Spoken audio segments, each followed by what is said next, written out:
Students, last लेक्चरमध्ये आपण evidences start केले होते, ज्यामध्ये आपण मॉर्फोलॉजिकल एव्हिडन्स, एनाटॉमिकल एव्हिडन्स, त्याचबरोबर पॅलेंटॉलॉजिकल एव्हिडन्स आणि वेस्टिजियल ऑर्गन्स पाहिले होते. तर त्या नेक्स्ट एव्हिडन्स जो की आपल्या इव्होल्यूशन थिअरीला सपोर्ट करतो, ते पुढचे एव्हिडन्सेस आपल्याला पाहिजे. So just we start our further part of lesson. So welcome to our YouTube channel of Devgiri Science classes, and we have to start the connecting links and then the embryological evidence. So overall, as we have to say, there are the different evidences, namely morphological evidence, anatomical evidence, vestigial organs and the paleontological evidence, and two more left, that is about connecting links and then the last, that is the embryological evidence. So the fifth evidence, it is called as the connecting link. तर काय असते connecting link म्हणजे? Connecting link म्हणजे जोडणारे दुवे, दोन घटकांना एकमेकांशी जोडणारा दुवा, तो म्हणजे कनेक्टिंग लिंक. आता असे काही जोडणारे दुवे जे की आपल्या इव्होल्यूशन थिअरीला सपोर्ट करतात, तर त्या कनेक्टिंग लिंक्स कोणकोणते असतील जे आजही अर्थ सरफेसवर एक्झिस्ट आहेत. मग आता कसं डिफाईन करणार आपल्याला आपण कनेक्टिंग लिंकला? कारण याच्यावर क्वेश्चन विचारला जाऊ शकतो, what is mean by the connecting links and give the different examples of connecting links. So if your book you have to observe on page number 6 some connecting links are to be given. पुस्तकामध्ये page number 6 वर काही figure, काही चित्र दाखवलेले आहेत, ज्यावरून तुमच्या लक्षात येईल काही कनेक्टिंग लिंक्स आहेत. तो कोणकोणते कनेक्टिंग लिंक्स दिलेत बघा. That is called as duckbill platypus, lungfish and peripatus. काय काय दिलेत? Duckbill platypus, lungfish and peripatus. These are the different connecting links which connect the two group of organisms. दोन वेगवेगळ्या ॲनिमल ग्रुप्सला एकमेकांशी जोडणारे दुवे. So first of all, you have to define what is meant by the connecting link. Some plants and animals, काही वनस्पती असतील, काही प्राणी असतील. That's some plants and animals show some morphological characters by which they can be related to different groups. See again, some plants and animals show some morphological characters. Morphological characters म्हणजे काय असेल? त्यांचा आउटवर्ड अपीअरन्स, ते बाहेरून कसे दिसतात. Some plants and animals show some morphological characters similar, जे कुणासारखे असतील, that they can be related to different groups. म्हणजे त्यांचे असे काही मॉर्फोलॉजिकल कॅरेक्टर्स असतील ज्यामुळे ते दोन ग्रुपला किंवा दोन ग्रुपशी संबंधित असतील. And that is why that plant or animal is called as a connecting link between the two groups. त्या दोन ग्रुपला जोडणार तो एक दुवा असेल. So again once time we have to define what is mean by connecting link. Some plants and animals show some morphological characters that which can be related to the two different groups. So that plant and animal are called as the connecting links. Its first example that you remember, example is a peripatus. पहिले example कोण असेल? पेरिपॅटस. आता हे जे पेरिपॅटस आहे ते कसं असेल? दोन ग्रुपला जोडणारा दुवा. आणि तो कोणत्या ग्रुपला जोडतो? कोणते दोन ग्रुप ह्या पेरिपॅटसमुळे जोडलेले आहेत? That's we see now. First example that you remember about the peripatus which have the characters like. आता ह्या पेरिपॅटसकडे असे विशिष्ट असे गुणधर्म आहेत. कोणते गुणधर्म आहेत? Which have segmented body. Segmented body म्हणजे काय? खंडीभूत अंग. शरीरावर त्याचे खंड पडतात, वेगवेगळे भाग आपल्याला दिसतात. That is a segmented body. Again, that also have the thin cuticle. Thin cuticle म्हणजे काय असेल? पातळ उपचर्म. वरचं कव्हरिंग जे असेल ते कसं असेल? पातळ असेल. काय काय कॅरेक्टर्स असतील पेरिपॅटस कडे? Peripatus have characters like thin cuticle, segmented body and the parapodia like organs. Parapodia म्हणजे परापद. बघा 3 अवयव सांगितले, 3 बॉडी पार्ट सांगितले किंवा 3 असे काही कॅरेक्टर सांगितले जे की आजही पेरिपॅटसकडे आहेत. कोणकोणते? Segmented body, thin cuticle and parapodia like organs कोणाकडे आहेत? पेरिपॅटसकडे. सिमिलरली त्याच कॅरेक्टर सोबत आणखीन काय आहे पेरिपॅटसकडे? Similarly peripatus animals also shows tracheal respiration or tracheal respiration. श्वसन मार्गाला जे श्वसनी असते त्यातून रेस्पिरेशन करणं, that is a tracheal respiration and open circulatory system similar to the arthropodas. तर बघा अगोदरचे जे कॅरेक्टरिस्टिक्स होते कोणकोणते? Segmented body, thin cuticle and parapodia like organs.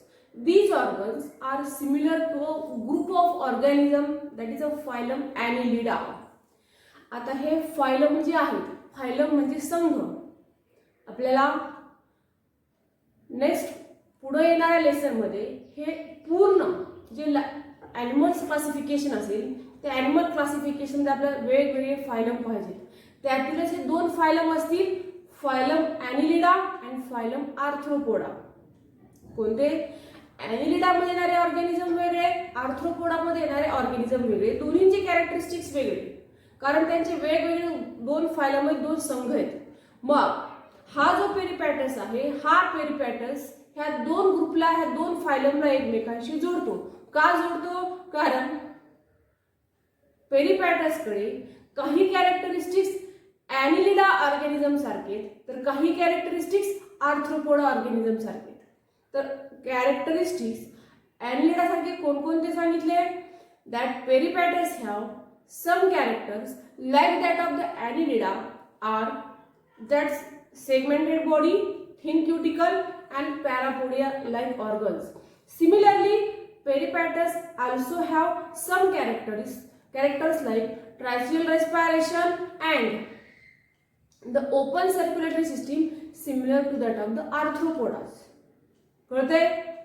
Actually ॲनिलिडा phylum वेगळा, आर्थ्रोपोडा फायलम वेगळा. तरी सुद्धा हा जो पेरिपॅटस ऑर्गॅनिझम आहे याच्याकडे काही कॅरेक्टरिस्टिक ॲनिलिडा ऑर्गॅनिझम्सचे असतील तर काही आर्थ्रोपोडा सारखे असतील आणि म्हणून ह्या 2 फायलमला, ह्या 2 ग्रुपला जोडणारा तो एक दुवा आहे. So just you have to remember the peripatus is a connecting link in between the 2 phylum, that is the Annelida and Arthropoda. Why we have to call the peripatus as a connecting link? It's because of peripatus have some characters similar to the Annelida and some characters to the Arthropoda. Which characters are they? That is segmented body, thin cuticle and parapodia like organs, same to that of the Annelida. And some characters like that of the arthropoda are tracheal respiration and the open circulatory system. That is why we have to say that peripatus is a connecting link in between the 2 phylum Annelida and Arthropoda. Next, one more example that we see, duck-billed platypus. The second cone असेल, it is a duck-billed platypus. तर लक्षात राहील पेरिपॅटस हे कोणामधलं असेल? Peripatus हे कोणामधलं connecting link असेल? It is the connecting link in between the phylum Annelida and Arthropoda. ह्या 2 फायलमला जोडणारा हा असेल कनेक्टिंग लिंक. ॲनिलिडा आणि आर्थ्रोपोडा हे एकमेकांशी कोणी जोडलेले आहेत? पेरिपॅटसनं. म्हणून हा असेल कनेक्टिंग लिंक ह्या दोघांमधला. तर duck bill platypus it is also one of the connecting link. So how it is a connecting link आणि तो कोणामधला कनेक्टिंग लिंक असेल? Duck bill platypus. That is duck bill platypus it lays eggs like reptiles. हा जो duck bill प्लॅटिपस animal आहे तो काय करतो? एग्ज किंवा अंडी देतो. कोणासारखे? रेप्टाइल सारखे. लक्षात घ्या. Duckbill platypus it lay eggs like the reptiles. Reptile सारखे तो अंडी देतो, but shows relationship with mammals too due to presence of mammary glands and hairs. पण ह्या डकबिल प्लॅटिपसचं आणखी रिलेशन कोणासोबत आहे तर मॅमल सोबत आहे.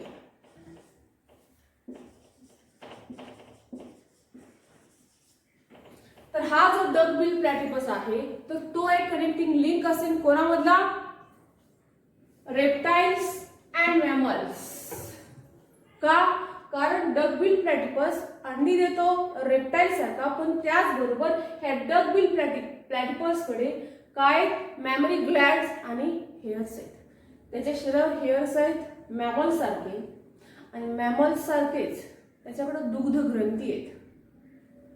ऍक्च्युअली तो पिलांना जन्म देत नाही तरी त्याच्याकडे मॅमरी ग्लॅंड्स आहेत कोणासारख्या, मॅमल सारख्या, कारण तो काय देतो अंडी देतो.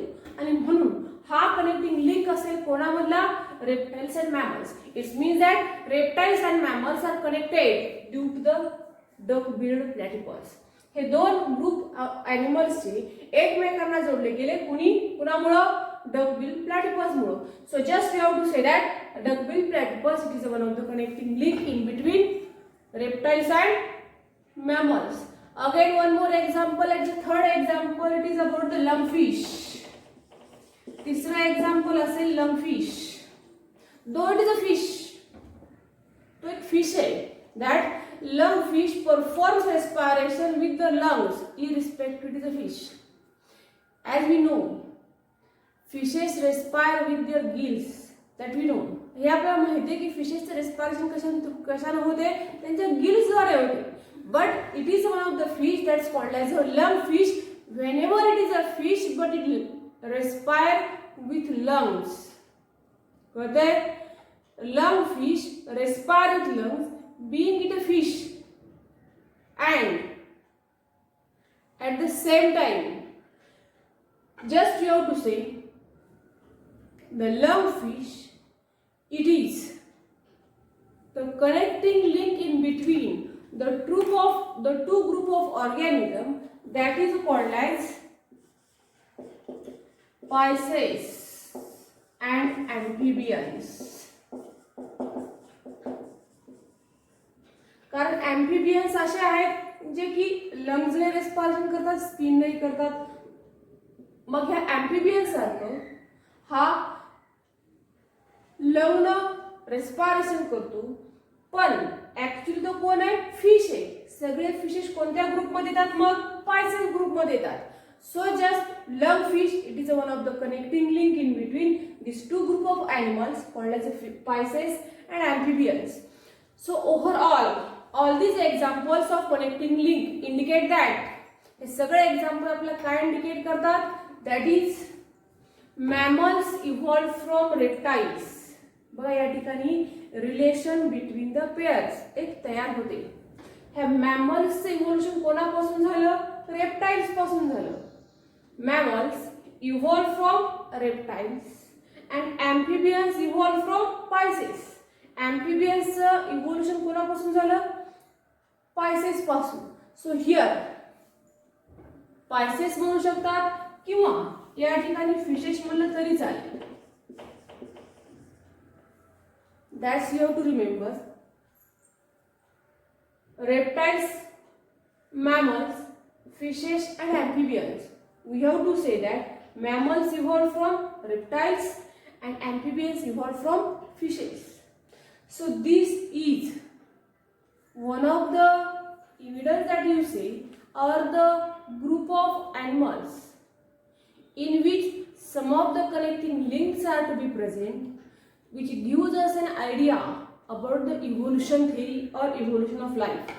पृथ्वीवर कशा कशा प्रकारे स्टेप बाय स्टेप इव्होल्युशन होत गेलं हे सांगणारा हा एक कनेक्टिंग लिंक, हा एक पार्ट असेल, हा एक घटक आहे ज्यावर आपल्याला इव्होल्युशन कोणाचं कोणापासून झालं हे समजण्यास मदत होते. So just here you have to remember this 3 examples of connecting link and definition of connecting link. Again what is mean by the connecting link? Some plants and animals show some morphological characters by which they can be related to the two group of organism are called as connecting link. Examples are peripatus, duck-billed platypus and lungfish. Peripatus, it is a connecting link in between Annelida and Arthropoda. Duck-billed platypus is a connecting link in between reptiles and mammals. Lungfish, though it's a fish, it is a connecting link in between fishes and amphibians. So it is about the connecting link. Now one more evidence. आता एक पुढचा एक evidence असेल, कोणता असेल तो? That is the sixth evidence. Sixth evidence असेल embryological evidence.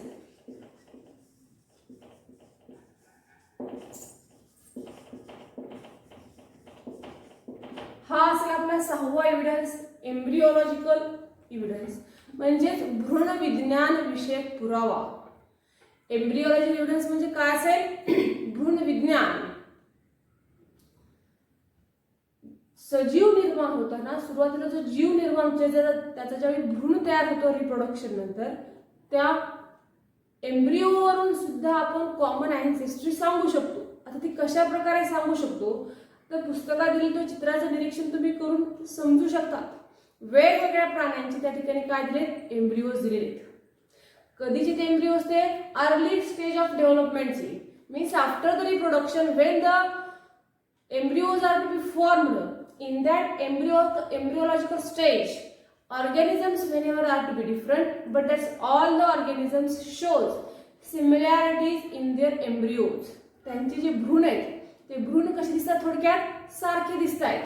So here what is meant by that embryological evidence is comparative study of the embryological developmental stages. तुलनात्मक अभ्यास करायचा आहे. Comparative study of embryological developmental stages of various vertebrates are to be given here. तुलनात्मक अभ्यास करण्यासाठी तुम्हाला पुस्तकामध्ये चित्र दाखवले ज्यावर तुम्ही तुलना करू शकतात वेगवेगळ्या प्राण्यांच्या भ्रूणाची. And that's embryos shown in that picture having extreme similarities in their embryological stage. अतिशय किंवा खूप मोठ्या प्रमाणात सारखेपणा तुम्हाला त्या स्टेजेसमध्ये त्या एम्ब्रिओलॉजिकल स्टेजमध्ये दिसतोय. And that similarity which we have to see in the embryological stage of different animals.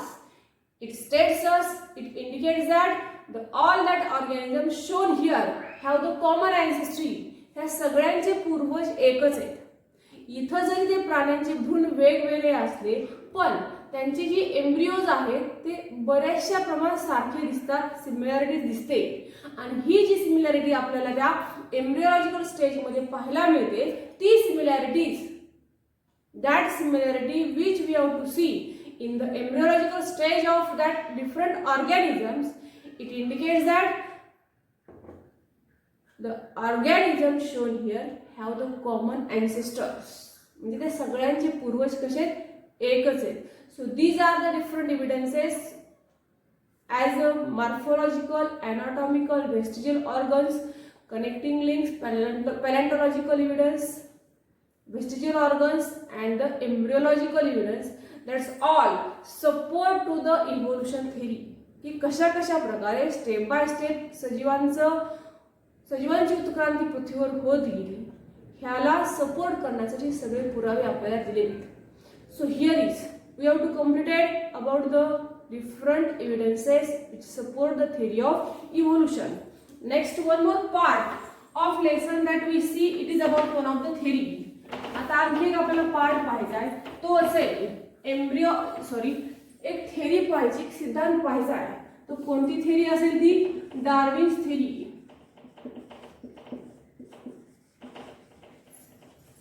Of natural selection.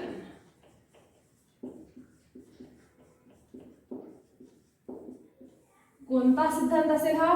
Darwin's theory of natural selection म्हणजे डार्विनचा नैसर्गिक निवडीचा सिद्धांत. तर काय असेल डार्विनचा नैसर्गिक निवडीचा सिद्धांत? Darwin, that's a scientist of, as an English biologist Darwin, he just proposed the theory of evolution. त्यांनी एक उत्क्रांतीची एक थेरी मांडली आहे, उत्क्रांतीचा एक सिद्धांत मांडलेला आहे. तर तो जो सिद्धांत असेल, ती जी थेरी असेल ती आपल्याला थोडक्यात पाहिजे. तर काय सांगते डार्विनची थेरी बघा. Charles Darwin collected innumerable specimens of plants and animals and depending upon the observation of those specimens he published the theory. सगळ्यात अगोदर डार्विनने काय केलं, अनेक वेगवेगळे वनस्पतींचे आणि प्राण्यांचे वेगवेगळे नमुने जमा केले, स्पेसिमेन्स जमा केले. Darwin first of all collected the different or many types of innumerable organisms as a plants and animal specimens and observed it. सगळ्यात अगोदर अनेक प्राण्यांचे, असंख्य वनस्पतींचे त्यांनी स्पेसिमेन्स कलेक्ट केले. त्या सगळ्या स्पेसिमेन्सचं निरीक्षण केलं, ऑब्झर्वेशन केलं.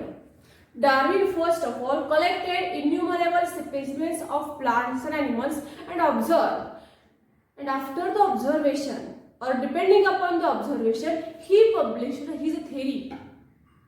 अगोदर निरीक्षण केलं, वेगवेगळ्या प्राणी आणि वनस्पतींच्या स्पेसिमेन्सचं, आणि त्या निरीक्षणावरून त्यांनी एक सिद्धांत मांडला.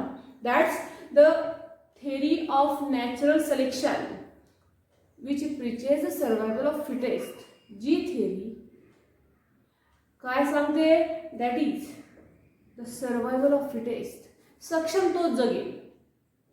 डार्विन थेरी काय इंडिकेट करते, सर्वायवल ऑफ फिटेस्ट, जो सक्षम असेल तोच जगेल. पण त्यासाठी त्यांनी काय काय केलं. First of all Darwin collected the innumerable number of specimens of plants and animals and observe. After the observation he just published the theory of natural selection which preaches the survival of fittest. जी theory त्यांनी प्रसिद्धीस आणली, कोणती होती, survival of fittest, म्हणजेच सक्षम जो असेल तो जगेल. That is the most important part of the Darwin's theory of natural selection. मग आता just to publish his theory, to explain his theory, Darwin published the book titled the Origin of Species. त्याने पुस्तक प्रकाशित केलं, कोणत्या नावाचं, origin of species, प्रजातींचा उगम. He just, or Darwin published the theory in his book that's called as Origin of Species, and when he just explained his theory or the concept of theory, while explaining the concept or the theory of Darwin, says that all the organisms reproduce prolifically. Prolifically म्हणजे काय असेल, प्रचंड संख्येने. ज्यावेळी डार्विननं त्यांची theory explain केली, त्यासाठी त्यांनी पुस्तक प्रकाशित केलं, कोणतं, that's called as origin of species. In his book of origin of species he just explained his concept or the theory, and while explaining the theory, that time Darwin says that all the organisms reproduce prolifically. प्रचंड संख्येने प्रत्येक सजीव प्रजनन करतो. All or the different organisms reproduce a large number or prolifically. All organisms compete with each other in a life-threatening manner. बघा त्यांनी नेमकी काय काय निरीक्षण केलं की सगळे सजीव प्रचंड संख्येने रिप्रोडक्शन करतात. All the organisms compete with each other in a life-threatening manner. सगळेच सजीव एकमेकांशी जीवघेणी स्पर्धा करतात. All organisms compete with each other in a life-threatening manner. In this competition, मग त्यांची जी स्पर्धा होती, त्यांच्यात जी स्पर्धा होत होती, in this competition only those organisms sustain which show the modification essential for winning the competition. आता त्यांच्या ज्यावेळी स्पर्धा होत होती, ही जीवघेणी स्पर्धा ज्यावेळी सजीवांमध्ये होत होती, त्यावेळी त्या स्पर्धेमध्ये तेच टिकले, तेच सस्टेन झाले, ज्यांनी काय केलं, that's organism which shows modification necessary for survival और टू विन द कॉम्पिटिशन. ती जीवघेणी स्पर्धा जिंकण्यासाठी ज्यांनी स्वतःमध्ये काही बदल घडून आणले तेच टिकले. स्पर्धा जिंकली कुणी? अशाने स्पर्धा जिंकली ज्यांनी स्वतःमध्ये काही बदल घडून आणले. कशासाठी? ती स्पर्धा जिंकण्यासाठी. Only those sustain which shows the modification necessary for to win the competition. स्पर्धा जिंकण्यासाठी ज्यांनी स्वतःला बदललं, स्वतःत काही बदल घडून आणले, तेवढेच टिकले. बाकी सगळे पेरिश झाले, बाकी सगळे नष्ट झाले. And the rest of the organisms are perished. कळतंय? काय काय सांगितलं डार्विन? मग Darwin proposed his theory of natural selection in his book called as The Origin of Species. While explaining the concept of theory of natural selection, he proposed that, or he stated that, or he says that all the organisms reproduce prolifically. सगळे सजीव प्रचंड संख्येने reproduction करतात. All the organisms compete with each other in a life threatening manner. सगळेच एकमेकांशी जीवघेणी स्पर्धा करतात. And only those organisms sustain which shows modification necessary to win the competition, and the rest of the organisms are perished. ज्यांनी स्वतःला बदललं नाही ते काय झाले? पेरिश झाले, नष्ट झाले.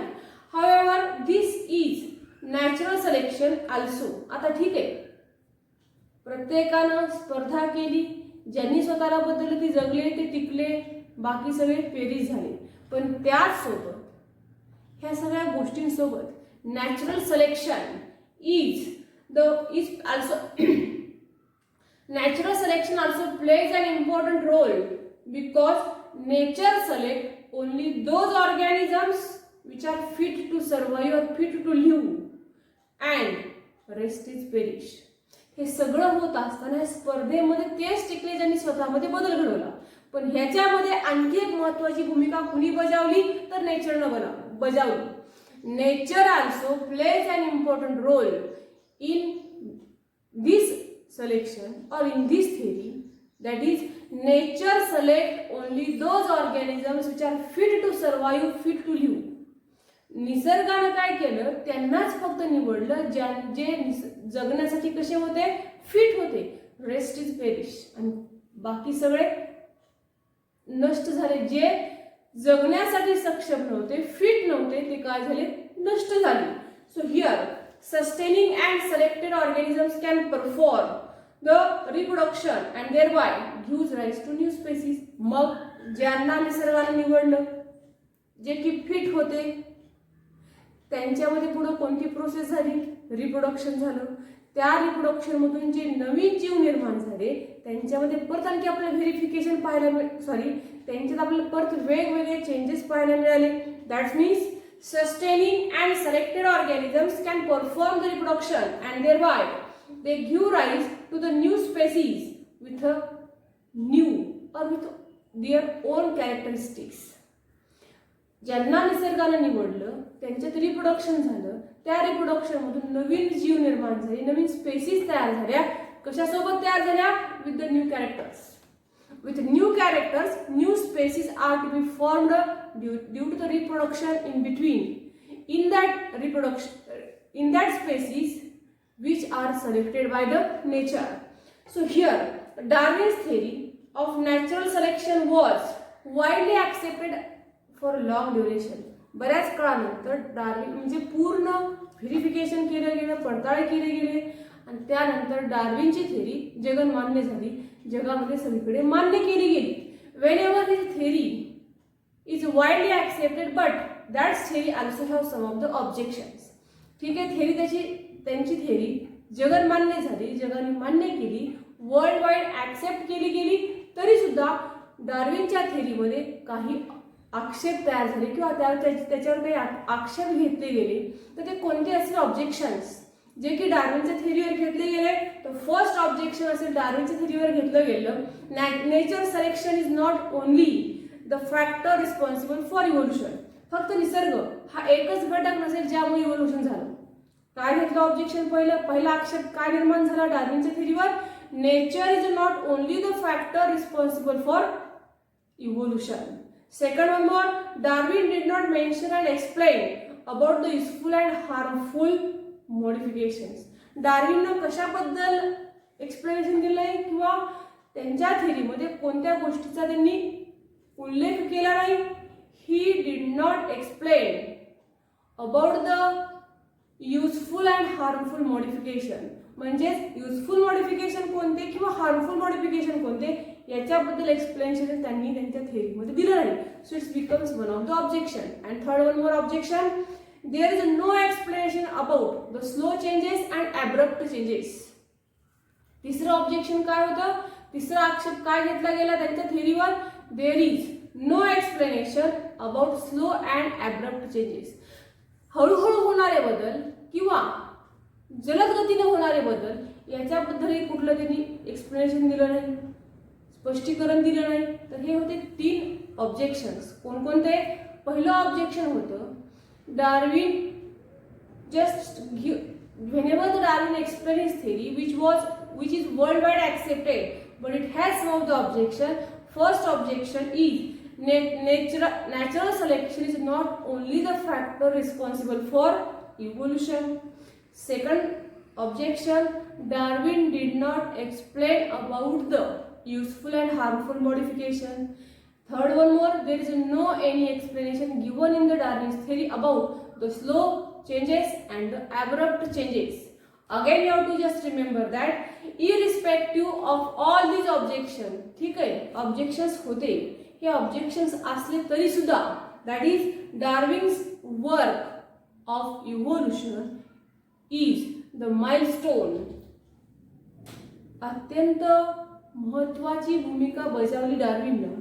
So Darwin's theory of natural selection is one of the milestone in the study of evolution. म्हणजेच उत्क्रांतीचा अभ्यास करताना डार्विननं जी थेरी सांगितली ती अत्यंत महत्वाची ठरली, एक मैलाचा दगड ठरली. So just Darwin's work in evolution is one of the milestone that you have to remember.